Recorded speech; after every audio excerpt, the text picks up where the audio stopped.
Hello friends, नमस्कार। Judicial exam watcher channel से मैं राजेश कुमार सोनी। हम लोग पढ़ रहे हैं उत्तर प्रदेश राजस्व संहिता 2006।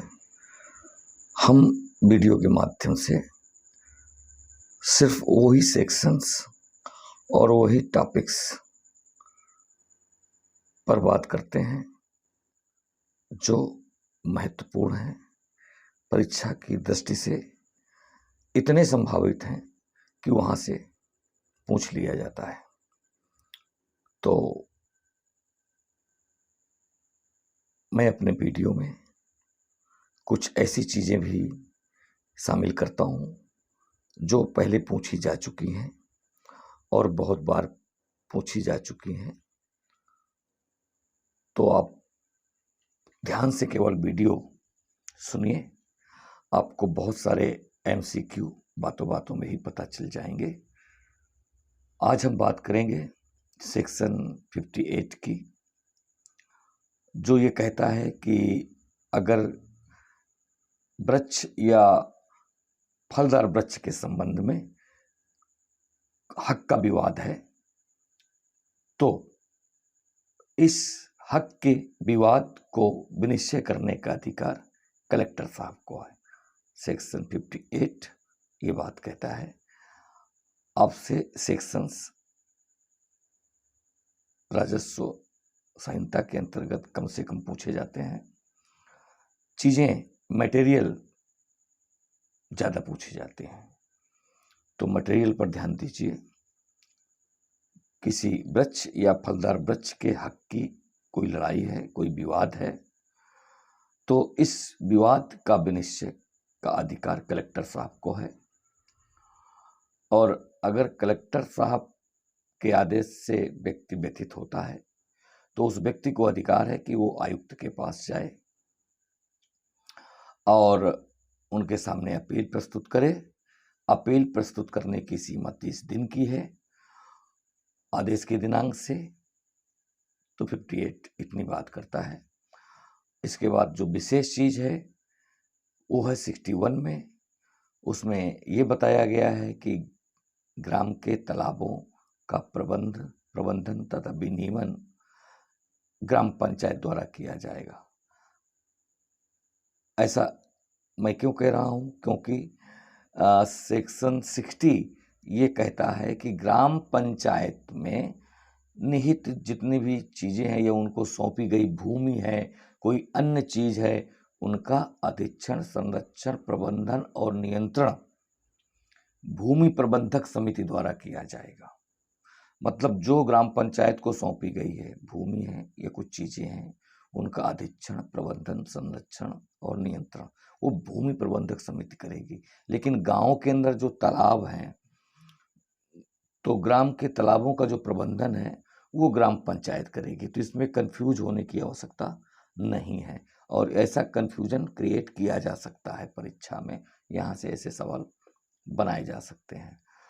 तो यहाँ आप विशेष ध्यान दीजिए। सेक्शन पर भले गौर न करिए लेकिन मटेरियल पर गौर करते चलिए। तो हम 58 फलदार वृक्ष या वृक्ष के हक की विवाद की बात करता है। 61 बात करता है कि ग्राम तालाबों का प्रबंधन ग्राम पंचायत करेगी। लेकिन 60 कहती है कि भूमि प्रबंधक समिति ग्राम पंचायत में निहित या उसे सौंपी गई चीजों या ग्राम पंचायत में निहित भूमि या अन्य चीजें हैं, उनका अधीक्षण, संरक्षण, नियंत्रण, प्रबंधन भूमि प्रबंधक समिति करेगी। अब 62 में, तो 62 में एक अच्छी बात कही गई है। यहाँ से भी क्वेश्चन बन सकता है। जहाँ जहाँ से भी क्वेश्चन बन सकता है वहाँ वहाँ से मैं आपको वीडियो के माध्यम से चीज़ें दूंगा, मटेरियल आपको याद दिलाऊंगा। आप वहाँ अपना बुक उठाइए, उस पर टिक करिए, मार्कर चलाइए। तो 62 कहती है कि अगर किसी वाद या अन्य कार्यवाही में ग्राम पंचायत एक पक्षकार है तो ऐसी ग्राम पंचायत की ओर से कोई समझौता या उस मामले का प्रत्याहरण उपखंड अधिकारी, याद रखना है, उपखंड अधिकारी के पूर्व अनुमोदन से और भूमि प्रबंधक समिति के संयुक्त अनुमोदन से किया जाएगा। यानी कि अगर किसी कार्यवाही में ग्राम पंचायत एक पक्षकार है तो ग्राम पंचायत कोई भी समझौता स्वयं नहीं कर पाएगी। उसे समझौता करने के लिए उपखंड अधिकारी का पूर्व अनुमोदन चाहिए और भूमि प्रबंधक समिति के संयुक्त अनुमोदन से ही ऐसा संभव हो पाएगा। 62 यानी कि ग्राम पंचायत किसी कार्रवाई में पक्षकार है, समझौता करना चाहती है तो वो उपखंड अधिकारी का पूर्व अनुमोदन ले ले और भूमि प्रबंधक समिति का भी अनुमोदन ले ले। इनके संयुक्त अनुमोदन से ही वो समझौता कर सकती है या प्रत्याहरण, किसी मामले का प्रत्याहरण भी कर सकती है, दोनों बातें कर सकती है। अब जो नेक्स्ट पॉइंट है जो बहुत महत्वपूर्ण है वो ये है कि भूमि का आबादी हेतु आवंटन होता है। तो ये आवंटन जो है उपखंड अधिकारी के पूर्व अनुमोदन से भूमि प्रबंधक समिति करेगी, ये याद रखना है। ये सेक्शन 63 है, क्योंकि अगर ग्राम में आबादी हेतु भूमि का आवंटन करना है तो उपखंड अधिकारी को पावर दिया गया है कि वो भूमि को चिन्हित करे आबादी हेतु। ये पावर तो उपखंड अधिकारी को दिया गया है। अच्छा, भूमि का आबादी हेतु आवंटन उपखंड अधिकारी के पूर्व अनुमोदन से फिर भूमि प्रबंधक समिति करेगी। चिन्हित तो उपखंड अधिकारी महोदय ही करेंगे। इसके बाद आवंटन करना है भूमि प्रबंधक समिति को तो अनुमोदन चाहिए उपखंड अधिकारी का, याद रखिए। और यहाँ पर विशेष बात ये है कि भूमि के आवंटन में वरीयता क्रम का ख्याल रखा जाएगा। तो इससे भी क्वेश्चन बन सकता है। तो वरीयता क्रम का ख्याल रखा जाएगा, उसका अनुपालन किया जाएगा, वरीयता क्रम में ही भूमि का आवंटन किया जाएगा। और इस क्रम की बात की गई है सेक्शन 64 में की गई है।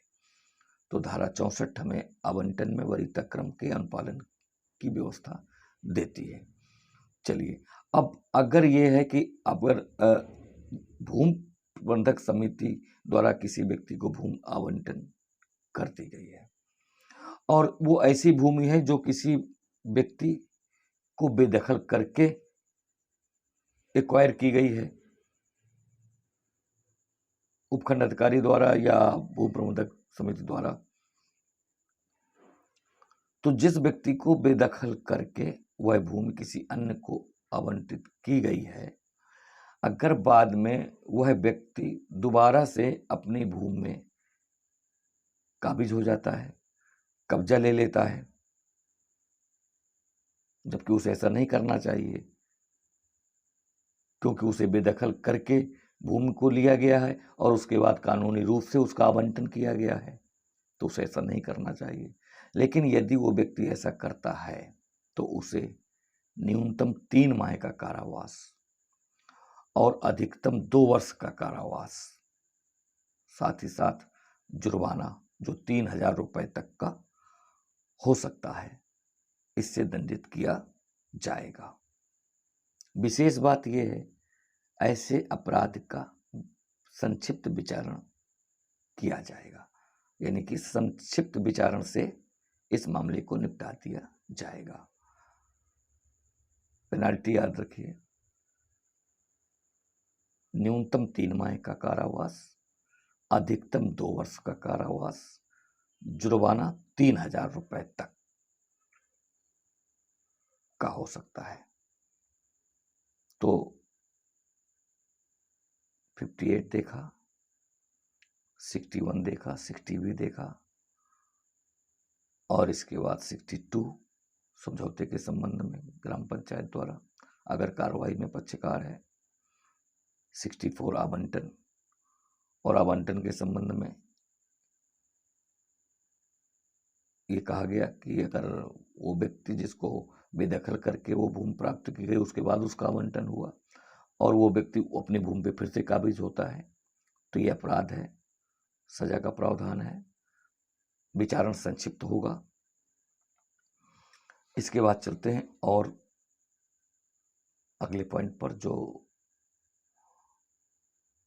ये कहता है कि यदि कोई व्यक्ति ग्राम पंचायत की संपत्ति को क्षति पहुंचाता है या उसका दुरुपयोग करता है, क्षति पहुंचाता है या उसका दुरुपयोग करता है, तो इसकी सूचना भूमि प्रबंधक समिति या अन्य प्राधिकारी द्वारा, भूमि प्रबंधक समिति भी दे सकती है या अन्य प्राधिकारी द्वारा या फिर संबंधित लेखपाल द्वारा सहायक कलेक्टर को दी जाएगी। ये याद रखना है। अगर कोई व्यक्ति ग्राम पंचायत की संपत्ति को क्षति पहुंचाता है या उसका दुरुपयोग करता है तो इसकी शिकायत सहायक कलेक्टर से की जाएगी या इसकी सूचना सहायक कलेक्टर को दी जाएगी। सूचना देने वाला भूमि प्रबंधक समिति हो सकती है, कोई अन्य प्राधिकारी हो सकता है या लेखपाल हो सकता है। इनके द्वारा यह सूचना दी जाएगी। इसके बाद नेक्स्ट पॉइंट है सेक्शन 68 में गांव निधि की बात की गई है, गांव फंड की बात की गई है, और सेक्शन 69 में समेकित गांव निधि की, कंसोलिडेटेड विलेज फंड की बात की गई है। तो 68 केवल विलेज फंड की बात करता है और 69 कंसोलिडेटेड विलेज फंड की बात करता है। तो ये आपको याद रखना है, इससे सेक्शन पूछा जा सकता है इसका। अगला नेक्स्ट इंपॉर्टेंट पॉइंट जहां से क्वेश्चन बनते ही बनते हैं, भूमि प्रबंधक समिति को आदेश और निर्देश कौन देता है, किसके द्वारा दिया जाता है या कौन निर्देशित करता है। तो भूमि प्रबंधक समिति को आदेश और निर्देश जारी करने का पावर की शक्ति कलेक्टर साहब को है। ये याद रखना है, कलेक्टर साहब इसको निर्देशित करते हैं। अच्छा पॉइंट है। दूसरा ये याद रखना है कि राजस्व संहिता की धारा 72 इसके अंतर्गत राज्य सरकार के अंतर्गत जिला राजस्व परिषद इलाहाबाद उच्च न्यायालय एवं लखनऊ खंडपीठ के लिए एक या फिर एक से अधिक स्थायी अधिवक्ता, स्टैंडिंग काउंसिल जिसे कहते हैं, उनकी नियुक्ति कर सकती है। तो कौन कर सकती है? राज्य सरकार कर सकती है, हाई कोर्ट के लिए कर सकती है। एक या एक से अधिक स्टैंडिंग काउंसिल की नियुक्ति कर सकती है, 72 में बताया गया है। हालांकि अभी तक ये पूछा नहीं गया, लेकिन 72 काम की है, याद रखा जाना चाहिए, कभी भी अचानक सामने आ जाएगी पक्का। तो इस तरह से आज के मुख्य पॉइंट यहीं समाप्त होते हैं। नेक्स्ट में हम अगले महत्वपूर्ण पॉइंट डिस्कस करेंगे। तो कैसा लगा मेरा ये वीडियो? अच्छा लगे, आपके काम का हो और ये ऐसा लगता हो कि आगे भी आपके काम के वीडियो मुझसे मिल सकते हैं, मेरे चैनल से मिल सकते हैं, तो चैनल को सब्सक्राइब कर लीजिए, लाइक और कमेंट कर दिया करिए। उससे मुझे पता चल जाएगा कि मुझे और वीडियो बनाने हैं और कुछ बेहतर करना है। मैं अपने आप में लगता है कि बेहतर करता हूँ, ये मेरी अपनी सोच है, जरूरी नहीं है कि ऐसा हो ही। तो मुझे आप बेहतर बनाएंगे, आपसे मैं बेहतर बनूंगा। आशा करता हूँ आप मुझे, अगर मेरे वीडियो उस लायक हैं या मैं उस लायक हूँ, तो आप सपोर्ट करेंगे, कमेंट करेंगे, लाइक करेंगे, शेयर भी कर सकते हैं। Thank you for watching.